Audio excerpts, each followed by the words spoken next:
Hi everybody, and welcome back to Lost Genre Reddit Stories. This post is from the subreddit Relationships, and it's by user TAW2490. Hired an escort once, but we keep meeting. Hey guys, I, 29 male, could use some advice here. I have been single since I was around 23. I have little to no desire to be in a relationship and don't have any plans on getting married or having a long-term girlfriend. I like being alone, especially due to my job. This, however, has raised questions from friends and family about my love life, especially since my younger brother is married and has kids. This started in September when my best friend since middle school got married. I was his best man and he offered to set me up with one of his fiance's single friends. I had no interest in this and assured him I would have a date. Not wanting to add any more complications in life, I decided to hire an escort who we'll call Angie, 27 female, purely to keep up social expectations.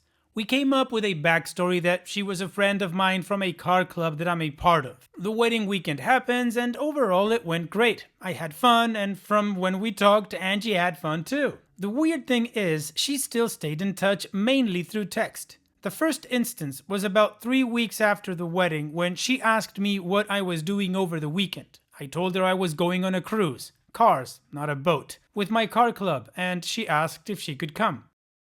I told her I wasn't looking to hire an escort for a car club event, but she insisted that it was free and that she wasn't working. Since then, she calls me in the evenings to talk and has accompanied me on outings and events. During my job-mandated therapy sessions, I told my therapist about this, and he said that Angie may like me romantically. Now, I'm not insecure or anything, it's just that physically I am fit, but I'm short at 5'7", and I generally have a colder and more stoic personality towards people that aren't close to me. Angie, on the other hand, is taller than me, 5'6", but 5'9" in heels, is gorgeous and has a very bubbly personality, so I put the idea of her liking me to bed. So really, what I'm confused about is why she keeps wanting to hang out for free. Don't get me wrong, Angie is a great woman to be around, but could this be a tactic used by escorts to keep men on their line, or could she be in trouble? Any advice here would be great, guys. Well, OP, I can't give too much comment regarding what an escort could or could not be wanting or doing because I have no idea about that. But from what you tell us, I'm inclined to think your therapist is right. It sounds like she likes you. I mean, the fact that she's the one that reached out to you and made it very clear that it was not in a professional capacity, and then she keeps calling you just to chat and all, she seems to be interested in what you have to say or at least discuss things with you. Sounds to me like she's interested in you. And here's the thing, OP, if you do enjoy her company, if you enjoy the conversations that you guys have and, just her company in general, you like being her friend, then why not? You can definitely keep the relationship, right? It doesn't hurt anybody. So I guess the question is, do you like her enough to keep her in your life as a friend or a relationship of any kind or, whatever? And what do you guys think about this whole thing? Do you think she's trying to scam him? Do you think she wants to be his friend or that she is romantically interested in him? Let me know in the comments section, and now let's move on to the community comments to see what they said. 182 No Style says, if an escort isn't charging you for time spent with her, means she either views you as a friend or something even more than that. Obviously, you knew she was an escort when you hired her, but something about you made her think that you do not judge her by her profession as most people would. And because of that, she feels she can be herself around you and not the escort persona she usually works as. Now, the escort business is frowned upon by most normies, so making friends or having many friends is not easy for them. She herself is probably lonely, which is why I suggest just keep hanging out with her. If she makes a move, then obviously it's of her own volition and not as an escort. I would say don't think of her as an escort because she is not charging you. Think of her as a person. Awkward Joke 5748 says, either she is trying to keep you hooked so you will hire her again, or maybe she actually does like you. Now, when she is going on these outings and trips with you, is she paying for herself or are you paying for her to go? In her line of work, she has probably encountered many scumbags who hire her and expect sex. But if you're treating her respectfully, then she probably enjoys hanging out with you. But be careful of ulterior motives. You aren't looking to be in a relationship and she might be. Also, just because she is taller in height may not mean a thing to her, and she could have a thing for men who are shorter than her. Inevitable Concept 36 says, two things, mate. 1. Escorts don't hang out with you for free. She must like you for reasons other than financial reasons. 2. You clearly must not make her feel like just some other guy. My guess is you probably don't hang out with her, go cruising with your car club, all of those date type things, and then turn around and give her the vibe of, okay, you've seen my car, time for you to do XYZ. And the other aspect you should think about is this. You may or may not have mentioned that you are looking for a steady long-term relationship. Because guys in the past may have taken a, I don't care what you used to do, but I don't want you to do it anymore attitude. You don't, so she probably feels really comfortable with you. I say, just enjoy it. You're having fun, she's having fun, and life is too short otherwise. Additional information from OP's comments. Some of you are wondering why I didn't just accept being paired up with the fiance's friend for just one night, or better yet, just bringing a friend or not having a date. Well, over here, at a wedding, they usually like to pair the best man or groomsmen and bridesmaids, sometimes amongst themselves. And as I said in my post, I wasn't looking for or wanted a relationship before this. And finally, this friend was someone they had tried to set me up with before and I refused, so I didn't want to go through that again. Not that it was unacceptable to go solo, lots of people have asked me questions, and plus, my best friend wanted me to go with someone, so I mainly did it for him. Honestly, I was just going with what I thought was the easiest way to not get involved with anyone but still respect my friend's wishes for the day. Also, to clear up the car club cruise thing, while I'm fairly successful, I am by no means rich. The car club I'm a part of isn't a Lambo club or anything. It's a way for regular guys who like muscle cars to share an interest. And when I say cruise, it means when a bunch of us drive a back road or something together. Finally, about my job mandated therapy. Back in January, I lost 2 friends in a crash. I was at work when I heard and was a little down. My boss felt like I wasn't coping properly since I was back to my normal work self the next day. He signed me up through the company and it's done twice a month on company time, so no big deal. I personally don't believe in therapy, which I told my therapist on day 1. So really, it's just an hour or so of him asking me yes and no questions or talking about something else. Also, I'm not worried about my height. I just brought that up so people could see she's a polar opposite. Alright, well it sounds like the community's pretty much on the same page. If nobody's getting hurt, then why not give it a shot at, friendship or relationship or whatever happens, right? And OP gave us a lot more context to answer some of the important questions we had. Now, before we move on with the update, just remember that up here is a playlist full of other stories that you might want to check out after this video ends. Now let's continue with the update. Hey y'all, so first things first, I'd like to thank everyone for the advice and kind words and those that DM'd me. I'd like to give a little more background and respond to some of the recurring comments I saw. 1. I'm not insecure about my height or looks. Shout out to the short dudes comment thread. In most couples I've seen, there has been a minimum 3-inch height difference between the guy and girl, so I thought this was the norm. I now realize that's dumb. 2. Lots of people asked why I'm robotic and if I had bad previous relationships or if I'm aromantic. So, it's not that I'm robotic in general. Due to my personality and a part of my past that I walked away from, I'm just cautious with new people and any sort of vulnerability from my side is a no-go. Idest, talking about my feelings, showing sadness, etc. Aside from my best friend, I sometimes get annoyed if someone asks me to talk about it. Now, I might be aromantic, but not sure. I always hated dating and the whole dance you have to do to move things forward. I dated years ago because it was normal, but eventually decided I wasn't gonna live my life for anyone but me and left it. 3. I'm not rich. Sure, I make decent money, but with the cost of living around here, I'm pretty much just middle class. 4. As for Angie, she started escorting during the pandemic when she got laid off from her waitress job. She did it to pay her way through nursing school. She stopped it back in December. I knew she left the service, but I didn't know at the time if she was still moonlighting independently, which she wasn't. She didn't sleep with her clients. The way I see it, I'll believe what she told me. Now, she might be uncomfortable talking about it, and really, that's fine. I told her about my past, and she didn't push for details, so I'm doing the same. Regardless, even if she did, I wouldn't see it as that much difference from my hookups or one-night stands.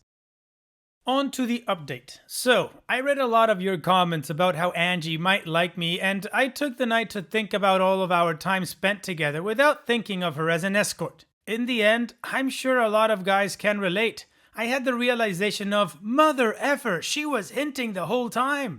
And what made me realize was that after around December or January, we started doing more mundane activities. For example, I was taking my niece and nephew mini golfing and she wanted to come along for that. Or how every other Friday she would come over and we would just enjoy some weed and watch random movies and videos after getting the munchies. Or how for the past month or two she'd give me a peck on the cheek after we hung out. I thought she was just being nice.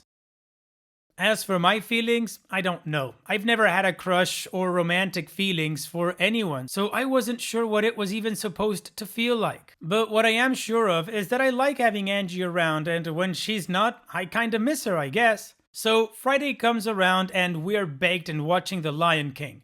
The movie gets to the part before the stampede that kills Mufasa and Angie starts crying. Oh, come on, OP. Lion King spoilers. Anyways, I asked her if she was okay and she said that the coming scene always made her sad. Then, she kinda just moved over and put her head on my shoulder. The scene gets over, but she puts her blanket over me and stays there for the rest of the movie. Credits roll and she doesn't move. I kinda had an F it, just send it moment and lightly kissed her on the head. She kissed me and things kinda escalated from there. We had a long conversation in the morning and she said that back at the wedding she genuinely had a good time and didn't feel like she was working, and that's why she asked to hang out again. As we started hanging out, she started developing feelings since I kinda just treated her as I would anyone else. I didn't think it was a big deal, but for her it was. And a lot of the things that I did that I saw as common courtesy, giving her my coat, helping her into the car, etc., were acts of kindness in her eyes, even though that's just how I was raised.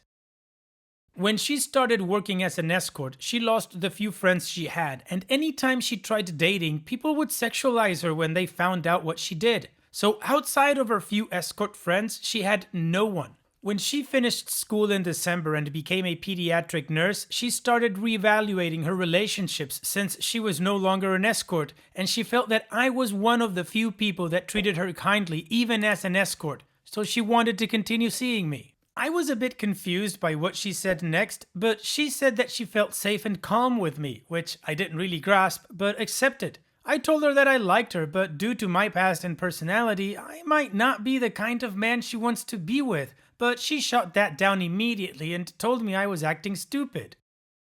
We decided that it really wouldn't make sense to start over and start dating since we spent the past few months together and we kinda just picked up from there. So we pretty much became boyfriend and girlfriend that day. The past 2 weeks have been really good. While I'm still getting my bearings straight and processing my feelings, Angie has changed quite a bit. She's a lot more emotional and likes being held a lot. Like, if I'm just laying on the couch, she'll walk in and yell, "Huggies!" and lay on me. It's a bit different for me since any sort of intimacy outside of sex is completely foreign, but I guess I do like it. She also does a lot for me. Like one time, she slept over and I had to throw on a suit for a meeting the next day. I wake up and go in for a shower, and when I came out, not only is my shirt ironed, but she had a pot of coffee ready and a lunch bag made. Like, who the F just does that? A few days ago, I even met a few of her escort friends, and guys, seriously, don't judge anyone for what they do because her friends were some of the nicest people I've met. While I used Reddit, she turned to them for advice about me over the months, and they were all nearly in tears when they heard about us finally getting together. I told my family and friends that I was dating Angie, and they all laughed since they thought we had been dating since before the wedding, so some of your jokes in the comments about her being my girlfriend were right, I guess.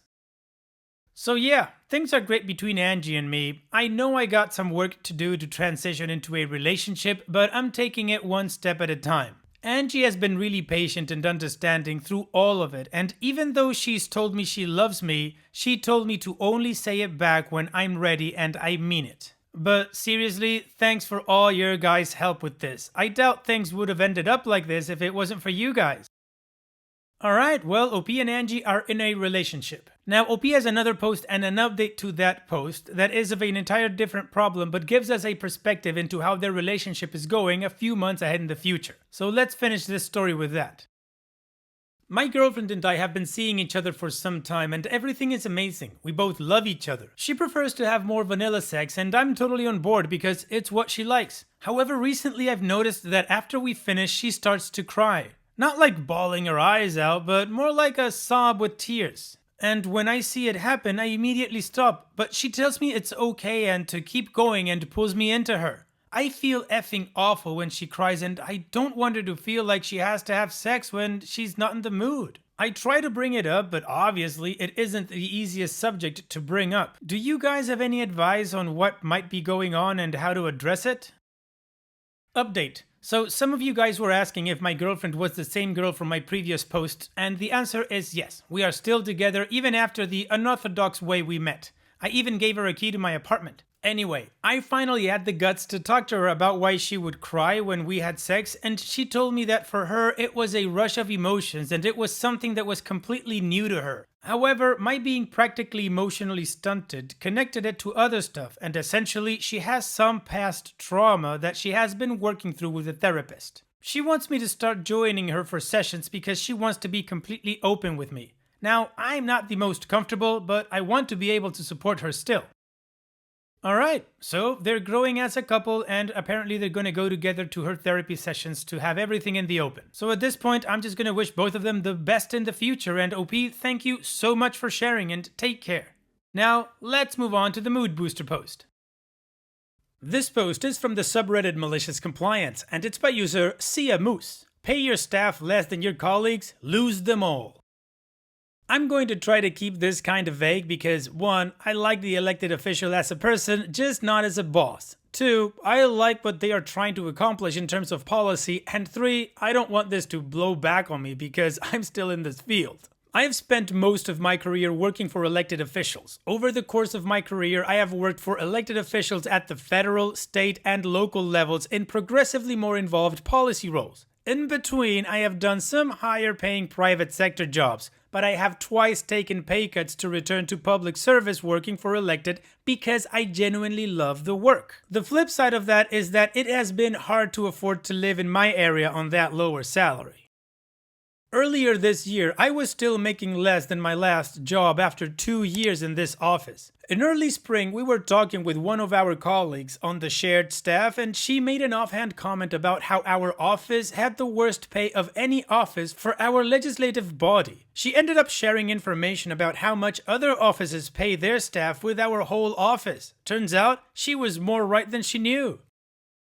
Our office had some of the most experienced staff of any office and bar none the lowest pay even relative to less experienced offices that were less active. Our highest paid staff other than our manager didn't crack the 40th percentile on our floor, despite 20 years of experience. I topped out in the 30th percentile for pay, with 8 years of relevant experience. I would estimate the average is closer to 3 to 5 years of experience for my level of pay. Colleagues I had worked with previously who I knew had 3 fewer years of experience were making 20% more than I was with similar or less involved responsibilities.